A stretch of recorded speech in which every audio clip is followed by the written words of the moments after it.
বাসার সমস্ত কাজ গুছিয়ে এরপর যাব আজকে মায়ের বাসাতে। সারাদিনের একটা ব্যস্ত রুটিন আজ আপনাদের সাথে শেয়ার করলাম। আসসালামু আলাইকুম, সবাইকে নতুন আরেকটি লাইফস্টাইল ব্লগ ভিডিও দেখার আমন্ত্রণ জানাচ্ছি।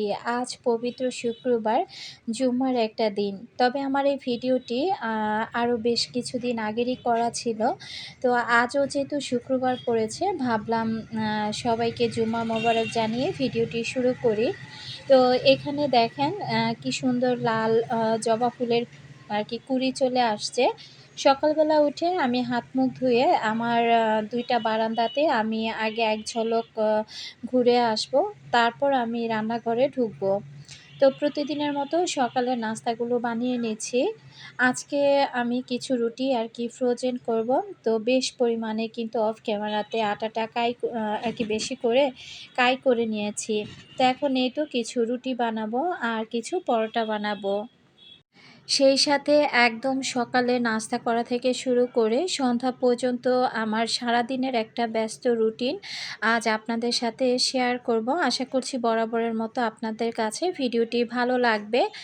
আর যদি ভিডিও ভালো লেগে যায় তাহলে আমার আপুদেরকে বলবো যে প্লিজ ভিডিওর শুরুতে একটা লাইক দিয়ে ভিডিওটি দেখা শুরু করবেন। অনেক আপুরা ভিডিও দেখেন তবে লাইক দিতে একেবারেই ভুলে যান। তো এই যে অফ ক্যামেরাতে দেখেন আমি কতগুলো রুটি আর পরোটা ভেজে নিয়েছি। যেগুলো ফ্রোজেন করব সেগুলো তো এপিঠ ওপিঠ হালকা সেকে তারপর আমি নিয়েছি। আর সকালের জন্য পরোটা আর চা বানিয়ে নিয়েছি। অফ ক্যামেরাতে সুজিটাও রান্না করে নিয়েছি। তো আজকে সকালের নাস্তাটা আমি আর দুই মা মেয়ে মিলে আর কি একসাথে করব। আর এগুলো ঠান্ডা হতে দিলাম, গরম আছে। তো নাস্তা করতে করতে অন্যান্য কাজ করতে করতে রুটিগুলো যখন ঠান্ডা হয়ে যাবে তখন না হয় আমি রেখে দিব। সারাদিন আমার আজকে অনেকটা ব্যস্ততার মধ্যে আর কি সময়টা কেটেছে। তো কি করেছি সব কিছুই আপনাদের সাথে শেয়ার করব। তো দেখেন জুঁইকে বললাম যে হালুয়াটা খেতে আসলে পরোটার সাথে খেতে কিন্তু ভালোই লাগে। আমার আবার খুবই পছন্দ। জুঁইকে বললাম যে হালুয়াটা খাও। তো সে আর কি হালুয়া খাবে না, শুধু দুধ চা আর পরোটা হলেই তার হয়ে যায়। তো আমি বলতেছিলাম অল্প পরিমাণে রান্না করেছি, দুই মা মেয়ে মিলে যদি খেয়ে নেই তাহলে কিন্তু শেষ হয়ে যাবে। তো ও আর খাবে না। আমি অর্ধেকটা খেয়েছি আর বাকি অর্ধেকটা আমি জবার জন্য আর কি রেখে দিয়েছি। তো এই তো আমরা দু মা মেয়ে নাস্তা খেয়ে নিলাম। আর একটা পরোটা, হালুয়া আর চা এগুলো আমি জবার জন্য আর কি রেখে দিয়েছি। জবা এখনো ঘুম থেকে উঠেনি। ও যখন ঘুম থেকে উঠবে তখন আর কি খেয়ে নিবে। তো অনেকগুলো থালা বাসন যেহেতু হয়েছে, আগে থালা বাসনগুলো আমি পরিষ্কার করে নিব। আজকে সারাদিনে আমার দেখা যায় কি কাজ অনেকই ছিল। তারপরেও টুকটাক যে কাজগুলো আমি রেগুলার করে থাকি সে কাজগুলোই করব। তো আমি একটু বাসার বাইরে যাব। তো বাসার বাইরে বলতে আমি ২ দিনের জন্য আর কি বেড়াতে যাব। তো বেড়াতে যাব, দাওয়াতটা অনেকদিন আগেই আসছে। তো সেখানে যদি এখন না যাই তাহলে দেখা যায় কি যে ভাইয়া খুব মন খারাপ করবে। এর আগের বারও আমাকে যখন দাওয়াত করা হয়েছিল আমার মা, ভাই, বোন, ভাইয়ের বউ সবাই গিয়েছিল। শুধু আমি যাইনি। সেখান থেকে কিন্তু অনেক কথা আমাকে শুনতে হয়েছে। তো এবারও যেহেতু দাওয়াতটা এসেছে, তো যদি না যাই তাহলে দেখা যায় যে কত কথা যে ফোনে বলবে, নানানভাবে দেখা যায় কথা শোনাবে। তো আসলে মাঝে কিছু জায়গাতে না গিয়েও কিন্তু উপায় নেই। সমাজ বলে একটা কথা আছে। সমাজ রক্ষা করার জন্য অনেক সময় অনেকের মন রক্ষা করার জন্যও কিন্তু যেতে হয়। তো যাই হোক কোথায় যাবো, কোন ভাইয়ের বাসায় যাবো সেগুলো অবশ্যই আপনাদের সাথে শেয়ার করব। তো এদিক থেকে কথা বলতে আমি কিন্তু এই যে থালা বাসনগুলো ধুয়ে পরিষ্কার করে নিচ্ছি। সকালবেলা যে কয়টা থালা বাসন বলতে কি আসলে এই যে রুটির পাতিলাটা, হালুয়া রান্না করেছি পাতিলা, তারপরে রুটি রাখার ঝুড়ি, বেলনা, তারপরে এগুলোই আর কি আমি এখন ধুয়ে নিলাম। তার সাথে চায়ের কাপ।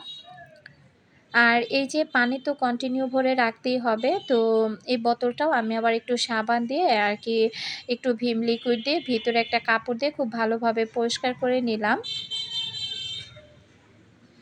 আমার অনেক, অনেক ভালোবাসার আপুরা আমার ভিডিওগুলো যেহেতু আবার আমি প্রতিদিন দেয়া শুরু করেছি, সেই জায়গা থেকে আমি যদি একদিন ভিডিও গ্যাপ দেই তাহলেই দেখি যে আমার আপুরা আমার জন্য টেনশন করেন বা আমাকে কমেন্ট করে বসে থাকেন। তো আসলে না তখন মনটা সত্যিই অনেক ভালো হয়ে যায়। আসলে আমি যে ইউটিউবিং করি, আমাকে হয়তো অনেক আপুরাই কম বেশি যারা রেগুলার আমার ভিডিওগুলো দেখে থাকেন, তারা হয়তোবা আমাকে চিনেন। আমি হয়তোবা আপনাদেরকে চিনি, তবে আপনাদের নামের মাধ্যমে আপনাদেরকে চিনে থাকি। ওইভাবে সরাসরি দেখা বা কথা বলা ওইটা কিন্তু কখনো হয়ে ওঠেনি। তো তখন না সত্যি খুব ভালো লাগে আপনাদের ওই ধরনের কমেন্টসগুলো পাওয়ার পর, যে আমি যখন রেগুলার ভিডিও দেই, যখন আমি দেখা যায় হঠাৎ করে যদি আমার ভিডিও মিসিং হয়, তাহলে অনেক আপুরাই আমাকে বেশিরভাগ কমেন্ট করে থাকেন, "আপু কেন ভিডিও দিচ্ছ না? কি হয়েছে?" তো আপুরাও কিন্তু আমাকে নিয়ে অনেকটা টেনশন করেন। তার মধ্যে আমার একজন সাধারণ দর্শক আপু আছেন। আপুর নাম হচ্ছে তাসলিমা আক্তার। তো আপু লিখেছিল, "আপু চিন্তা করছিলাম যে আপনার কি হলো? ভিডিও কেন দেন না? বারবার আরকি দেখে আপনার ভিডিও বারবার আরকি আমার চ্যানেলটা ঘুরে গিয়েছে যে আমি ভিডিও দিয়েছি কিনা?" তাছাড়া গোলাম কিবরিয়া আইডি থেকেও আপু আমাকে কমেন্ট করেছিল যে, "আপু তুমি সবসময় সাবধানে থাকবা, মেয়েদের দিকে খেয়াল রাখবা।" তো আমাকে না অনেক আপুরাই আসলে খুব সুন্দর, সুন্দর কমেন্ট করেন বা আমার জন্য টেনশন করেন। এই যে ভালো লাগাটা, এটা আসলে কি বলবো? এটা অনেক বড় একটা পাওয়া আমার জন্য। তো আমার প্রত্যেকটা আপুকে মন থেকে অনেক, অনেক ভালোবাসা জানাচ্ছি। আমার প্রতিটা আপুরা আমার জন্য মন থেকে অনেক, অনেক দোয়া রাখবেন। আমি যেন সবসময় ভালো থাকতে পারি এবং আপনাদের পছন্দের ভিডিওগুলো আপনাদের সাথে শেয়ার করতে পারি। আমার প্রতিটা আপুকে মন থেকে অনেক, অনেক ভালোবাসা জানাচ্ছি। তো খাওয়া-দাওয়া শেষ করে দেখলাম যে আমার এই যে গ্লাস স্ট্যান্ডটা, এটা যেহেতু একটু দেখা যায় কি কফি কালারের মধ্যে, তো দেখা যায় প্রতিদিন আমাকে পরিষ্কার করতে হয়। তার মধ্যে আবার এই ট্রেটা। তো আমার কফি রাখার মগ রাখার স্ট্যান্ডটাও দেখা যায় কফি কালারের, আর ট্রেটা তো একেবারেই কালো। আচ্ছা, আমার এই ট্রেটার বিষয়ে একজন আপু প্রশ্ন করেছে। মাফিয়া ইশরাত মিশু আইডি থেকে আপু লিখেছিল, "আমার এই ট্রেটা কি ছোট নাকি একদম বড় ট্রেটা?" তো আসলে আমার এই ট্রেটা কিন্তু যেটা বড় সেটাই। এটার মিডিয়াম সাইজেও একটা আছে, আবার ছোট সাইজেও একটা আছে। তবে আমি বড়টাই নিয়েছি। তো এই ট্রেটার মধ্যে যেহেতু আমার লবণদানি, টিস্যু হোল্ডার, তারপরে আমি একটা ফ্লাওয়ার ভাস রেখেছি, সেই সাথে একটা কাঁচের জারও রেখেছি। এটার মধ্যে চাইলে আমি পানির জগও রাখতে পারি। এই কারণে কিন্তু আমি বড় ট্রেটাই ব্যবহার করেছি। তো আপু, আপনার উত্তরটা আশা করছি আপনি পেয়ে গিয়েছেন। সকালবেলা উঠে আমাদের মেয়েদের সবচাইতে বড় কাজ থাকে ঘরটাকে আগে পরিপাটি করে নেয়া, এরপর হচ্ছে অন্যান্য কাজ করে নেয়া। তো আমি কিন্তু বিছানাটা অফ ক্যামেরাতে খুব সুন্দর করে ঝেড়ে নিয়েছি। এখন এই তো সোফাগুলো ঝেড়ে পরিষ্কার করে নিচ্ছি। আজকের ফার্নিচারগুলো আমি সবকিছু নিজের মতো করে ক্লিন করব। যেহেতু ২ দিন বাসায় থাকবো না। তো সে জায়গা থেকে হয়তো ২ বোনই বাসায় থাকবে। তো তারা দেখা যায় কি কাজ করতে গেলে হয়তো ইচ্ছে হলে করবে, না হলে করবে না। না করলেও সমস্যা নাই। আমার মতো করে আমি পরিষ্কার করে রেখে যাচ্ছি। ২ দিনেরই ব্যাপার। আবার বাসায় ফিরে না হয় আবার মনের মতো করে পরিষ্কার করে নিতে পারবো। আসলে কোথাও গেলে দেখা যায় বাচ্চা-কাচ্চা একটু অন্যমনস্ক হয়ে থাকে। ওইভাবে কাজ আর কি করতে চায় না। মনের ইচ্ছে হলে করে, না হলে নাই। তো এদিক থেকে দেখেন আজকে ৩ দিন যাবৎ ওর বাবার আর কি রেইনকোটটা এখানেই পড়ে আছে আর একেবারেই ভেজা। তো এটা এখন আমাকে আমি যে শুকাতে দিব সেই সময়টা আমার নাই। তো ওই অবস্থাতে আমি আবার আমার যে কাপড়-চোপড়ের ঝুড়িটা আর কি রাখি, ময়লা কাপড়-চোপড়, সেখানে আমি রেখে আসছি। আর এই তো ফার্নিচারগুলো আমি এক, এক করে এখন ক্লিন করে নিচ্ছি। আমাদেরকে কিন্তু সপরিবারেই দাওয়াত করা হয়েছিল। তো উম আ দাওয়াতটা ঠিকই করা হয়েছে। তো ওরা ২ বোন, ১ বোনেরও আরকি যাওয়ার ইচ্ছে নাই। আমি বারবার বলছিলাম যে, "চলো গিয়ে ঘুরে আসো। দেখতে আরকি তোমাদের কাছেও ভালো লাগবে।" তবে ২ বোনের মধ্যে জবা আরকি একবার বলছিল যাবে, পরে আবার বলতেছিল যে, "না আম্মু যাবো না।"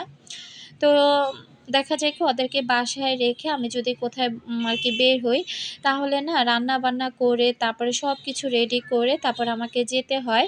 তো আজকে আর আমি তেমন রান্না-বান্না করব না। তো বাসায় যেহেতু কারেন্টও থাকে না, বেশি রান্না-বান্না করে যদি ফ্রিজে রেখে যাই, সেক্ষেত্রে দেখা যাবে যে খাবারগুলো হয়তো নষ্ট হয়ে যেতে পারে। এই কারণে আর কি আমি নাস্তা বলেন বা রান্না-বান্না বলেন কোনোটাই করব না। জবা আর কি বলতেছিল কোনো বেশি রান্না করার দরকার নাই। যখন যেটা দরকার হবে সেটা আর কি জবাই আর কি রান্না করে খেয়ে নিতে পারবে। তো যাই হোক, মেয়ে বড় হলে এদিকে হচ্ছে মায়েদের একটু শান্তি। তারপরেও দেখি আগামীকাল দুপুর পর্যন্ত যেন খেতে পারে সেভাবে আর কি রান্নাটা করব। আর ওর বাবারও যদি চাইলে যেতে পারত, কিন্তু তার বাবা আর কি যাবে না। তো সেক্ষেত্রে আমি তাকে জোরাজুরিও আর করিনি যে কেন যাবা না বা কী কারণে যাবা না। আসলে তার ইচ্ছে হয়নি, সে যাবে না। তো আমাকে তো যেতেই হবে। তো বেশিরভাগ অনুষ্ঠানগুলোতেই দেখা যায় সে যেতে চায় না। দেখা যায় ২ মেয়ে আর আমিই যাই। তো এই দিক থেকে আমি কিন্তু এই যে ঝাড়া মোছার কাজগুলো করে নিলাম। আর তার মধ্যে কিছু টুকটাক শপিং করা হয়েছিল। আ তো এখন তো দেখা যায় এই রোদ, এই বৃষ্টি। তো জবার যে ছাতাটা ছিল, ওই ছাতাটা না নষ্ট হয়ে গিয়েছে। তো এখানে BMW র একটা ছাতা কেনা হয়েছে, একটা রেজার কেনা হয়েছে, সেই সাথে জবার জন্য একটা সানস্ক্রিন কেনা হয়েছে।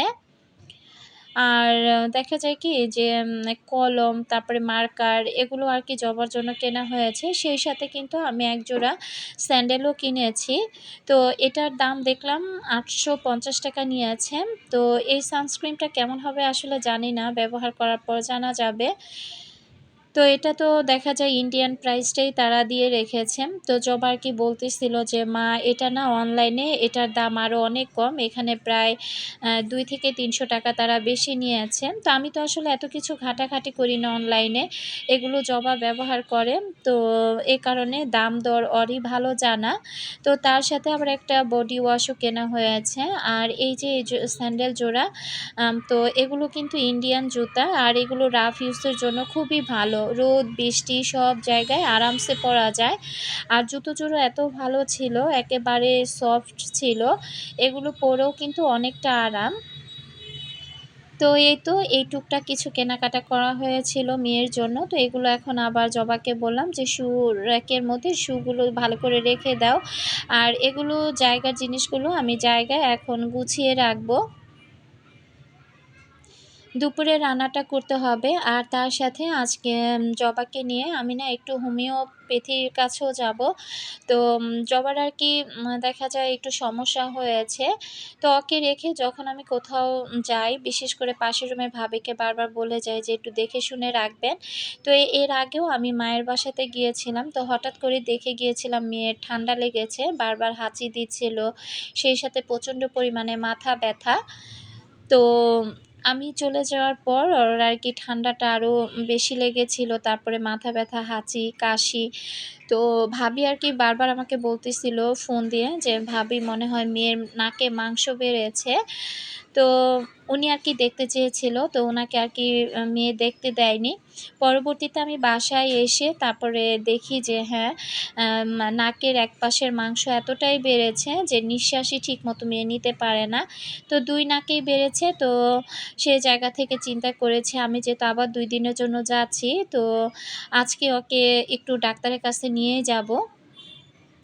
তো এই কারণে কিন্তু ঝটপট করে রান্নাগুলো করে নিয়েছি। আর সবজিটা যেহেতু আমার আগে থেকেই কোটা ছিল, তো সেক্ষেত্রে কিন্তু আমার তেমন একটা আর কষ্ট করতে হয়নি। তো ঝটপট করেই রান্নাটা করে নিয়েছি। তেলাপিয়া মাছ দিয়ে পটল আর আলু দিয়ে আমি এই যে একটা তরকারি রান্না করে নিয়েছি। সেই সাথে ডাল রান্না করব আর একটু চিংড়ি মাছ ভুনা করব। তো এই তরকারিটা দেখা যায় রাতে খাবে আর আগামীকাল দুপুরবেলা আর কি ওরা খেয়ে নিবে। এটা দিয়ে হয়ে যাবে। আর রাতের বেলা যেটা হয় জবা আর কি রান্না করে নিলেই আর কি পারবে। রান্না করতে, করতে এইদিকে যখন আবার চোখ গেল দেখলাম আমার এই ঘন্টিটার উপরে না অনেক ময়লা জমে আছে একদম তেল কাস্টের মতো। তো আমি আবার রুমালটা দিয়ে ঘষে, ঘষে একটু ভালো করে পরিষ্কার করে দিচ্ছিলাম। তো দেখলাম ভালোই পরিষ্কার হয়ে গিয়েছে। এটা না আমার অনেকদিন আ আগে থেকেই ইচ্ছে হচ্ছিল যে রং করি। তবে বিশ্বাস করেন প্রতিদিন এই সংসারের এই ঝাড়া মোছা কাজ করতে, করতে বিকেল দিকে এত অলসতা কাজ করে তখন মনেই হয় না যে এটাকে আর কোনো রং-ঢং করে সাজাই। তো ওইভাবে আর কি থেকে যাচ্ছে। এই যে আমি চিংড়ি মাছটা ভুনা করে নিয়েছি অফ ক্যামেরাতে ঘর মুছে। এখন পাপোশগুলো বিছিয়ে দিচ্ছি। তো পাপোশগুলো সকালবেলা জবাই তুলেছিল। দেখলাম পাপোশগুলোর গায়ে অনেক চুল লেগে আছে। তো মেয়েকে আর কি বলতেছিলাম যে চুলগুলো তো আগেই ফেলে দেওয়া উচিত ছিল। তো আমি এর মধ্যে হাত মুখ ধুয়ে আমার যেহেতু ক্ষুধা লেগেছে আমি একটা আম কেটে নিয়েছি। এখন আম খেয়ে এরপর জবাকে নিয়ে আমি ডাক্তারের কাছে আর কি চলে যাব। তো এই তো আমি ডাক্তারের কাছে চলে আসছি। আর এখানে না অন্য একজন ডাক্তার ছিল। তো ওনাকে আবার না দেখতে পেয়ে জিজ্ঞাসা করলাম। তো বলল যে না, এখন এই পলিপাসের কাজটা আমিই করি। তো সে আর কি একটা মেডিসিন দিয়ে কটন বার দিয়ে একদম নাকের ভিতরের অংশেতে দিয়ে দিল। তো এর মধ্যে দেখলাম যে জবা একেবারে কান্না করে দিয়েছে। তো এটা নাকি নাকে দেওয়ার পর খুব ঝাঁঝের মতো আর কি ধরে। তো যাই হোক, এরপর আবার ওষুধও দিয়েছে ১৪ দিনের। তো ওগুলো নিয়ে বাসায় যখন চলে আসি তখনই দেখলাম ঝুম বৃষ্টি। তো এত বৃষ্টি নেমেছে। আমি আবার বাসায় আসার সময় আবার এই যে কাঁঠালের কিছু বিচি কিনে নিয়ে আসছি। এখানে ২ কেজি বিচি কিনে নিয়ে আসছি। তো আমি না আবার কাঁঠালের বিচিটা রান্না করার চাইতে ভেজে খেতে বেশি পছন্দ করি। তো দেখলাম বিচিগুলো মনে হয় একটু ভেজা আছে। তো দেখা যাক, রোদ উঠলে তারপর আর কি রোদে দিব। আজকে আমি যেহেতু মায়ের বাসাতে যাব, তো মোটামুটি সব কাজই কিন্তু নিজের মতো করে গুছিয়ে নিয়েছি। দুপুরে খাওয়া-দাওয়া করে থালা বাসনগুলো ধোয়া হয়ে গিয়েছে। তো বিচিগুলো আমি এই ট্রেটার মধ্যে আর কি ঢেলে রেখে যাব। তো এভাবে যদি রেখে যাই তাহলে দেখা যায় এই ২-৩ দিনে আবার ফাঙ্গাস পড়ে যেতে পারে। তো এভাবে ছড়ানো থাকলে একটু বাতাস যদি বিচিগুলোর গায়ে লাগে তাহলে বিচিগুলো আর কি ভালো থাকবে। তো মায়ের বাসাতে যাব আর কি সন্ধ্যার দিকে আমি বের হব। তো ইচ্ছে করেই সন্ধ্যার দিকে আর কি বের হচ্ছি। সারাদিন একটানা এত কাজ করেছি, আবার মেয়েকে নিয়ে ডাক্তারের কাছে গিয়েছি। সবকিছু মিলিয়ে না শরীরটা ওইভাবে আর চলতেছিল না। তো এইজন্যই আর কি ভাবলাম যেহেতু আগামীকাল যাব সেই ভাইয়ের বাসায়, তো একটু রিল্যাক্সে বের হই। তো এই যে কাঁঠালের বিচিগুলো অফ ক্যামেরাতে আমি ভালো করে ভেজে নিয়েছি। আর এই যে তরকারি রান্নাটা প্রায় হয়ে গিয়েছে। এটা রাতের বেলা ওরা খেয়ে বলছি যে ফ্রিজে রেখে দিবা, আগামীকাল দুপুরে যখন খাবা তখন গরম করে নিলেই হবে।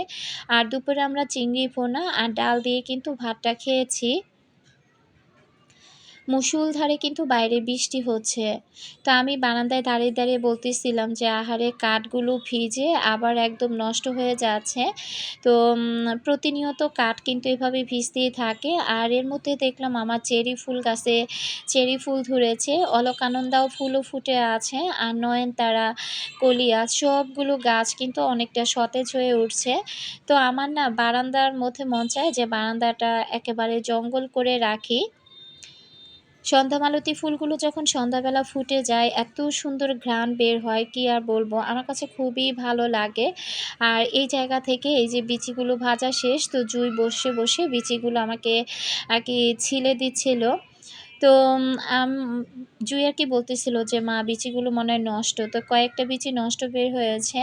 তো এটা উপরে একটু সাদা হয়েছে, তবে গন্ধও হয়নি বা নষ্ট হয়নি।